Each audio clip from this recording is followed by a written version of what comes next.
Justru karena orang baik maka dia akan ditagih secara radikal. Kan itu soalnya, satu poin di situ dulu. Tapi saya mau ambil poin yang juga tadi secara asumtif diucapkan oleh teman-teman. Bayangkan misalnya, kalau Pak Prabowo akhirnya minta supaya jangan mengundurkan diri. Nggak ada soal, nggak ada problem nilai di situ. Yang jadi problem nilai kalau Gus Miftah mengatakan, oke, saya terima permintaan Pak Prabowo. Di situ baru ada problem etik. Karena orang akan nilai kepentingan politik mengalahkan kepentingan moral. Kan itu soalnya kan. Jadi itu dasar kenapa kita mesti selalu kasih argumen di balik posisi-posisi kita tuh.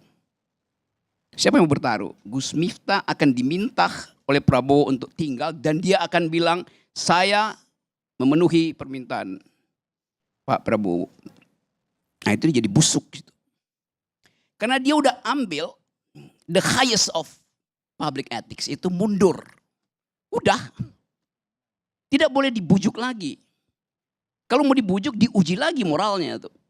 Oh, jabatan itu penting, nanti akan ada jabatan baru diberi pada dia. Harusnya Gus Miftah bilang, saya merasa bersalah dan saya tidak mau lagi diminta dalam jabatan apapun. Itu yang namanya kemakrifatan maksimal. Udah dapat nggak dalilnya?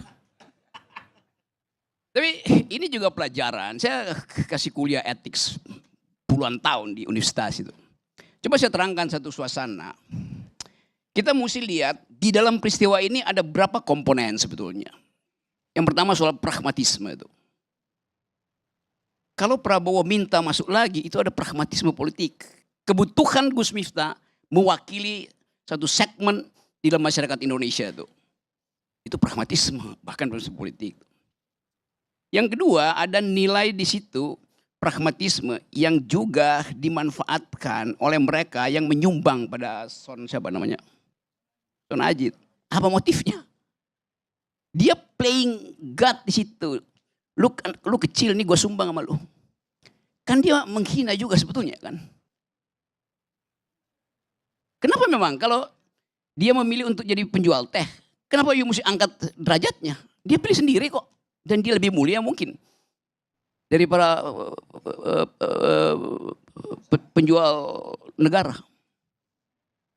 Kan kita mesti berpikir radikal dalam soal-soal itu. Jadi mereka yang menyumbang juga harus di riset. Ini betul-betul menyumbang di dalam upaya untuk apa? Ya oke, bukan dari dulu kan ya bayar pajak aja lah, nanti suku pajaknya yang masuk ke Son Haji kan lebih gampang itu secara berpikirnya. Jadi pragmatisme ada di situ. Di dalam kasus ini juga ada patriarkisme. Gus Miftah secara tidak sadar di pikirannya, dalam pikirannya ada stok patriarki itu. Buat siapa? Yang nilai siapa itu? Ya bukan umatnya yang udah biasa dibercandain.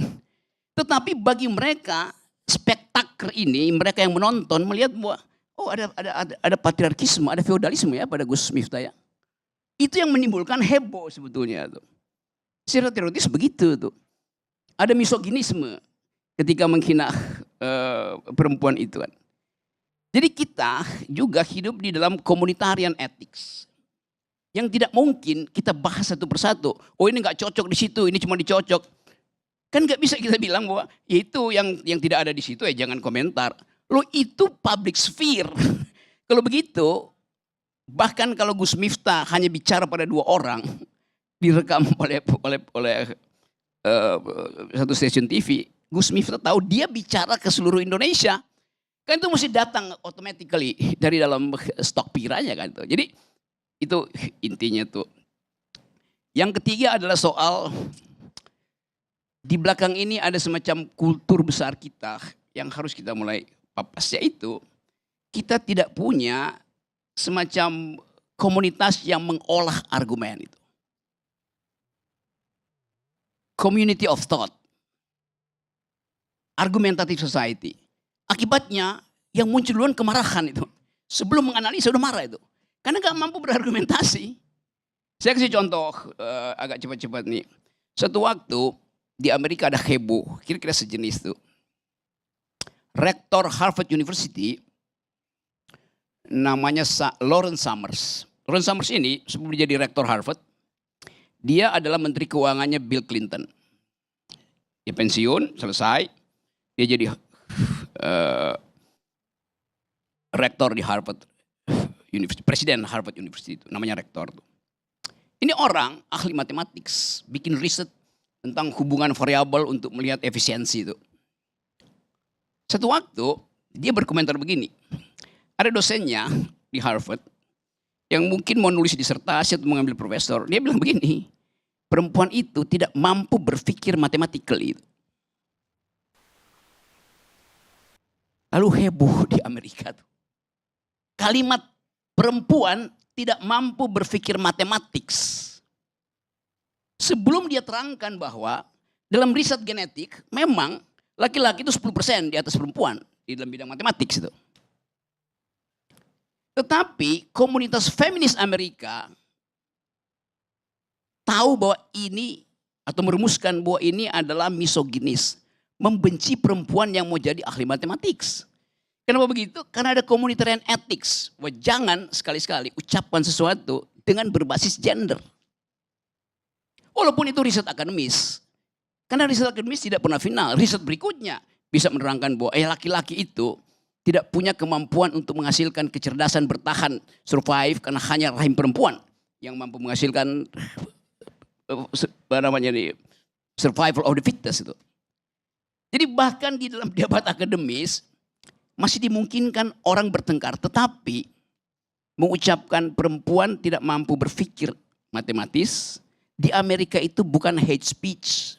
Orang bisa bebas ngoceh apa aja tuh. Lawrence Summers nggak bakal dihukum kena pidana tuh. Lain kalau di Eropa, Eropa punya tradisi itu hate speech. Kenapa? Karena perempuan dulu pernah diasumsikan sebagai orang bodoh yang hanya bisa tinggal bersekutu dengan setan, jadi mak lampir, jadi witchcraft, jadi tukang sihir. Lalu dibakar di Eropa. Nggak ada tradisi itu di Amerika. Di Eropa Anda bicara tentang perempuan, Anda kena pidana. Di Amerika nggak ada pidananya. Tetapi di Amerika ada communitarian ethics. Orang akan melihat, do you speak gender equality, Mr. Lawrence Summers? Lawrence Summers tahu bahwa dia akan ditanya soal itu. Maka dia mengundurkan diri sebagai rektor Harvard. Jadi kita lihat bahwa banyak hal sebetulnya yang bahkan dibuktikan secara matematik, secara saintifik tidak bermasalah. Tetapi kemampuan kita untuk mengelola stok kalimat di kepala kita itu harus terjadi 0,0 sekian nanodetik. Sebelum dia diucapkan itu. Apalagi Gus Miftah adalah tokoh, itu soalnya. Jadi saya kira itu problemnya dan oke, kita mau tagih sekarang sebetulnya yang lebih penting adalah Gus Miftah jangan terima kalau Prabowo minta lagi. Tapi kalau saya ucapkan ini saya juga jadi patriarkis. Soal minta Gus Miftah. Jadi kita mau lihat misalnya apa argumen moral nanti dari Gus Miftah kalau dia menerima permintaan Prabowo untuk tidak mundur.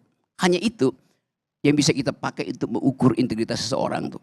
Jadi di dalam penundaan ini kita tunggu aja. Yang kita nggak boleh tunggu adalah contoh dari Gus Miftah untuk mundurkan diri itu. Dan banyak betul menteri-menteri di kabinet Prabowo yang harusnya udah mundur lebih dahulu dari Gus Miftah.